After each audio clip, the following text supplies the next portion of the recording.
One Bangkok project.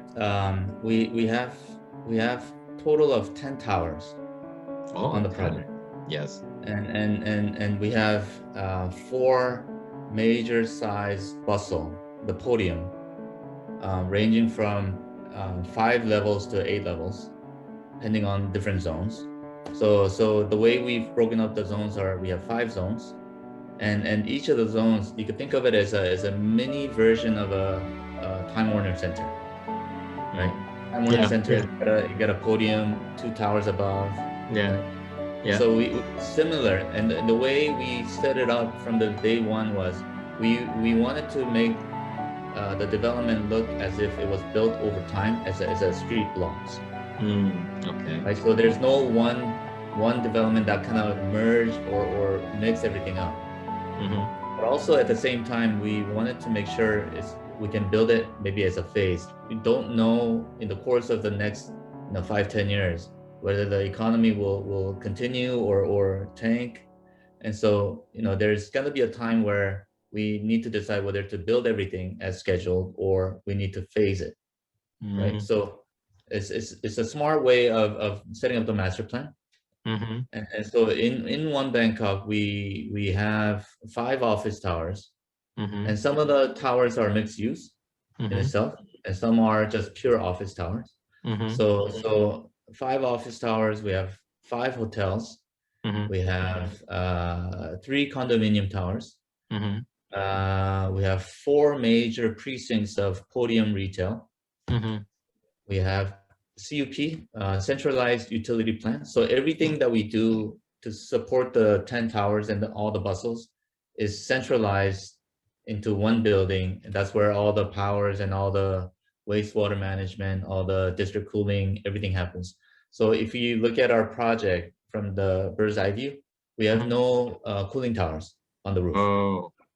And so we're able to maximize all of our real estate, not just Mm-hmm. on the ground level, the podium roof, and even the building top roof, Mm-hmm. right? So some of the residential towers, we have a special penthouse with a full occupiable deck on top, Wow. right? And Mm-hmm. so we're finding ways to utilize everything that we can use.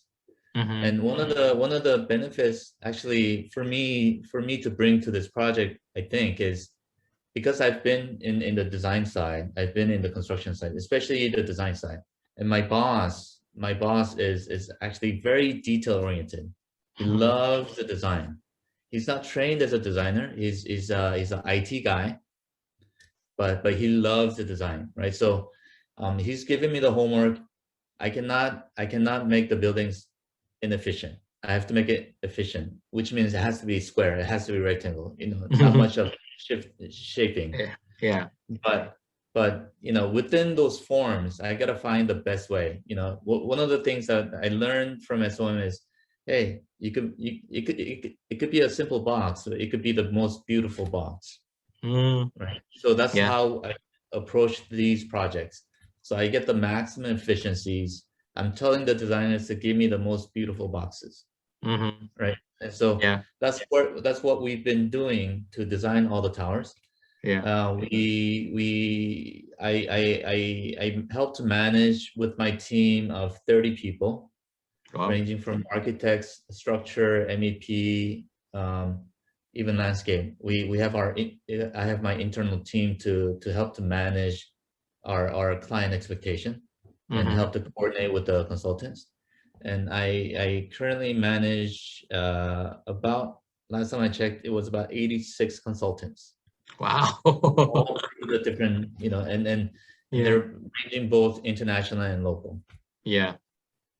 And so my job is to make sure each of my team that's set up as a office team, hotel team, residential team, retail team, Mm. and so on, they help to get the design and the process going, right? Rotate it to the point where when I review and see the designs are mature, Mm-hmm. all the functionality, operation requirement, feasibility requirement, and then lastly the aesthetics.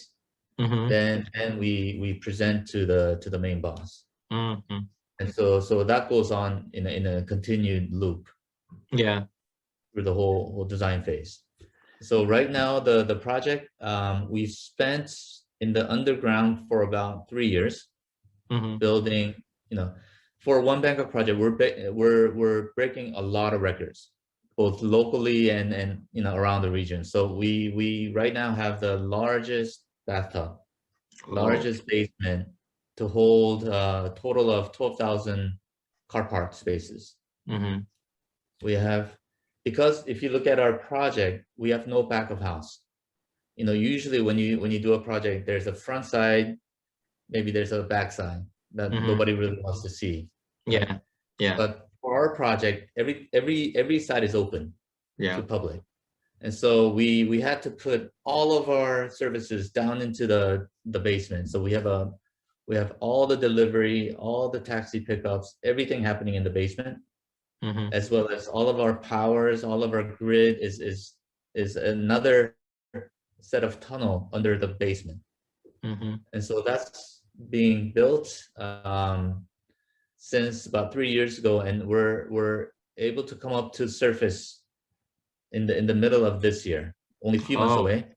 We selected, out of the 4 zones, we selected contractors for the superstructure in 3 zones. And so we're able to start seeing the superstructure going up in the fall of this year. So we're on schedule. We're going to be opening up our phase 1 components by middle or Q2 or Q3 of 2023. And the rest of the leading to the 100% completion will be done by 27. Okay. Wow. So from now it's about 6 years to total completion. For the full completion. Yeah. Yeah. Wow. What is exciting. This scale is something gigantic. Obviously, your responsibility is actually growing. I was surprised. So how, let's go back.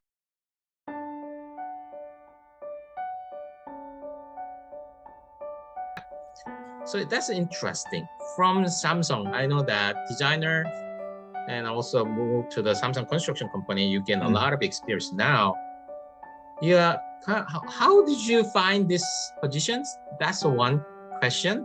And it sounds like you're the best fit because you practice in design side and construction side. So I think that's not just, the easy role shifts. There is not many people actually have, experience from both ends, right? And you found the right positions, or the other way around, current clients, right, top boss found you perfectly. It's the best fit to me. I mean, that's another story in itself, in a way that I think there's timing for everything. Yeah. For me, I really believe there's a timing for everything, and there's a role that may be waiting for you, right? Yeah. And like I said, well, my belief is you never know when that's gonna come. But if you're not prepared, you won't be able to seize the moment. Right. And many other times you have to get out of your comfort zone and venture. I had no idea what I mean, I had clues, but the role I'm in, it's not just a development. My boss is telling me to look at every single area, every detail, like not expected of me before, right? Yeah. So I'm learning and moving into this role, but the way this role found me was actually by a chance. So I have a colleague back in Samsung Construction, and she was she's married and she's Spanish by background. Her husband is a Korean American working in Korea as a professor. And so they were ready to move on. So they actually, through her friends, found this role and got interviewed. And her husband, she's a trained architect, so she would come in and do my role, right? That I'm currently at. Yeah. and her husband is an urban planning. This client has many other projects and lands available, right? So Mhm. he would come in and do urban planning for other projects. And but at the last minute, she canceled. Okay. She shook hands and she said, "I will be here in a month," and that was done deal, right? Wow. And so she pulled out, she bailed out at the last minute, but the client told her, "Oh, you can, but I mean," half jokingly said, "You got to find your replacement for us then," right? And Yeah. so at that time, I actually moved from Samsung back to US, Oh, okay. and I moved back to maybe try the design side again. Mm-hmm. So I was working for Woods back in San Francisco at that Mm-hmm. time Yeah. for less than a year, right? Yeah. So when she called me, because I've been talking to her, very often. Mm-hmm. She's very close friend of mine, and she actually kind of jokingly said, "Hey, you want to move out of San Francisco?" But actually, at that time, I was very unhappy with San Francisco. Mm-hmm. Very, very unhappy. My wife was very unhappy. My daughter was very unhappy. So we didn't talk to each other, but we were waiting for another opportunity, right? So opportunity came knocking. Yeah. So Yeah. and she said the project's in Thailand. I didn't even know what project was at that Yeah. time. I said, Oh. let's give it a try. And so she referred me to the client, and I went through the interviews, and within a few months, I moved from continent to continent again. I moved twice in the duration of 1 year. Wow. Wow. What a great So yeah, story. Yeah. and again, I really believe there's timings for Mm-hmm. everything, Yeah. and I really do believe what I've done in the past actually was also preparing myself for a different role as well. Yeah. So going from design to construction and going back and forth, I think it prepared me to be versatile.